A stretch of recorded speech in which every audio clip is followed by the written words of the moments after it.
Hi, welcome to the content video 2 of the French Restoration on Victor Hugo's Les Miserables. This is content video 2, which means it comes after the French Revolution video. And this kind of shows the aftermath of what happens when you have a huge revolution like the French Revolution was, that was deposing a monarch, and an absolute monarch at that, and then trying to figure out how to assert and establish a stable government. As we know, this whole thing started really in 1789, and it continued to become a problem. It's still not solved by Victor Hugo's time. So we're going to find out what happened. First of all, we have the rise of Napoleon. He became the Emperor of the French from 1821 to 1821, and he was kind of self-proclaimed emperor. He rose to power in the First French Republic, which is, if you recall, after the monarch was deposed in the French Revolution, a republic came about, and that was also part of it. He eventually named himself first consul, and then began the Napoleonic Wars. If you know anything about Napoleon, he's almost synonymous with war, because he was always conquering all these lands. In fact, he was incredibly good at dealing with his military. And he also invented something called the Napoleonic Code, which also kind of embodied those ideals of the French Revolution, in that they forbade privileges based on birth, meaning the aristocracy. Just because you're born into a specific bloodline, it doesn't mean that you get special privileges. It allowed for freedom of religion, and it specified that government jobs go to the most qualified, which means just if you had a connection, you couldn't suddenly have a sinecure. You had to be qualified for the job, and that was the reason why it had to go to you.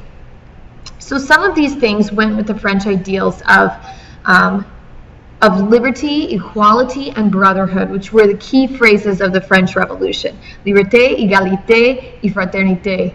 Okay, so I'm probably mispronouncing these a little bit or with a horrible accent, but those were the three ideals of the French Revolution. And Napoleon really tried to do some of those things, even though, the truth be told, he was somewhat of a dictator, and he involved French in numerous expensive wars. So here was the thing. Napoleon's campaigns took him all over Europe, and he just kept on conquering everybody until eventually there were all these coalitions that became formed in order to fend him off. And eventually there was one definitive battle. It's called the Battle of Waterloo. If you don't know what I'm talking about with the Battle of Waterloo, that was the specific battle that was featured on the sign in front of Thénardier's inn. And it was the definitive battle where Napoleon suffered a kind of final defeat and then was sent off for good to the island of Elba. So we had that type of a situation. He then died of stomach cancer. He was known for being kind of a short guy. Rumor had it he even went to battle on a pony, which Night at the Museum 2 rather takes advantage of that idea and makes it rather laughable. Some people believed that Napoleon Bonaparte started all of those wars and had this kind of narcissistic overconfidence, partially because he was short in stature, and he was kind of making up for that. Similarly to how Adolf Hitler, for example, was, well, I don't want to say he's similar to Adolf Hitler because they're two very different dictators in the way that they did things, so I'm just going to leave that comparison. And instead, he just basically had this need to overcompensate for something in his physical appearance, in the same way that Hitler did. So here's Napoleon.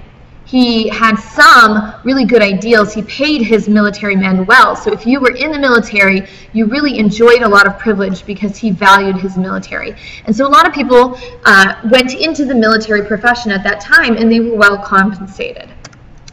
Then along came the Bourbon Restoration. This was in part due to Talleyrand telling people, oh, you know, we need a new monarch, and here's why. So along came the successor. He was in the family line of the one that was deposed in the French Revolution. So as you can imagine, all that effort to depose a king, and then a new king is restored, people weren't really excited about that. He also did something where he tried to replace the tricolore flag with a white one. So France saw that, a lot of French people saw that as a negation of patriotism. The fact that he did that, he was a king, but he was not France's king. And so he was called the Bourbon Pretender as a result.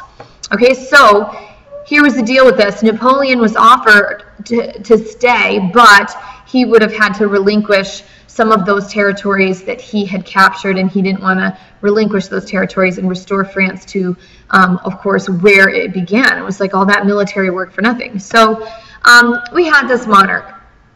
Apparently, Napoleon heard of the discontentedness of the people concerning Henry VIII, or 18th, or Louis XVIII, I'm sorry. And so Louis XVIII, people weren't too excited about. So Napoleon left the island of Elba, and he went to France. And he had a lot of former military people who believed in him and wanted to support him instead of supporting King Louis. So what happened was Louis had to leave. Like there was a first restoration, it went wrong, he had to flee, and then Napoleon kind of took over until this definitive Battle of Waterloo. He was then sent back to Elba, and then he died of the stomach cancer. Some believe that he might have even been poisoned. So we don't know for sure what happened to Napoleon, but there's a possibility that he was poisoned. As a result, this government is so unstable that once again we had this huge shift. Now we know that Napoleon's supporters can suddenly uprise against the government and protest and take over, and Louis XVIII did not appreciate that. So his supporters started what they call a white terror, and he began killing those who were directly connected to Napoleon, but then he continued killing until it was similar to the Reign of Terror, and that a bunch of people were killed in a very bloody way in order to provoke a change in the governmental structure. In the Second Restoration, though, people were still not ready for an absolute monarch by any means. There was a council, and most of the power was given to that council. So Louis XVIII ended up being a little bit more of a figurehead than of the type of absolute monarch that we were used to in the past. Because with all that effort of the French Revolution, people did not want to take a step back. So even though they had the new monarch, they were not willing to relinquish all the power to this new monarch. So they still didn't quite trust him. In that case, the Second Restoration happened. We're trying to seek some stability and really failing. There were a lot of quick successions of the monarchy in a very short period of time. You know, King Louis, that was passed on to Charles X, who really didn't last long. There's nothing definitive really to say about him. People kept protesting what was happening, and you'll see that there's hints of this type of protesting taking place, right? So with the new king, there was the bourgeoisie that were starting to rise. Now that we've eliminated the aristocracy only having the privileges, those who gain wealth can also gain privilege, and it became even more of an oligarchy than it became a monarchy. So lots of shifts were happening. France went to Louis Philippe eventually, who was the king during Marius's June Revolution, all the way at the end of the story, where you have the barricade, you have the major protest in the streets and the shooting in the streets. Okay, so Louis Philippe was like trying to be a ruler of the middle class, meaning he was really trying to promote the bourgeoisie, who are these rising class of people who really want to be seen as important. And for example, Mr. Guy-Normand, he comes from a line of family, but he's also rather bourgeoisie in that he, it's his wealth also that he seems to care about. So he's part of that aristocracy lineage, but also part of that still wanting to remain in power. So what happened here was that the aristocracy no longer could have all the privilege. So it forced those who had money and for those who had bloodlines to fight even harder to have position. And the poor class ended up being completely ignored, which is why you see so much poverty. In addition to that, there ended up being class discrimination, because when you think about it, it's usually your middle classes that end up providing a lot of charitable contributions and taking care of the lower classes. And that didn't happen because the middle classes were trying to separate themselves as much as possible from the poor classes so as to rise up in society. So they scorned the lower classes, and the poor suffered, and there was corruption in jobs and class discrimination as a result. Cholera broke out, which Louis Philippe also ended up getting blamed for, because a plague just makes people even more miserable. Harvests were low in produce, so people were starving. And the only people that were happy was that rising class who was getting more privileges and being pushed more into the realm of aristocracy.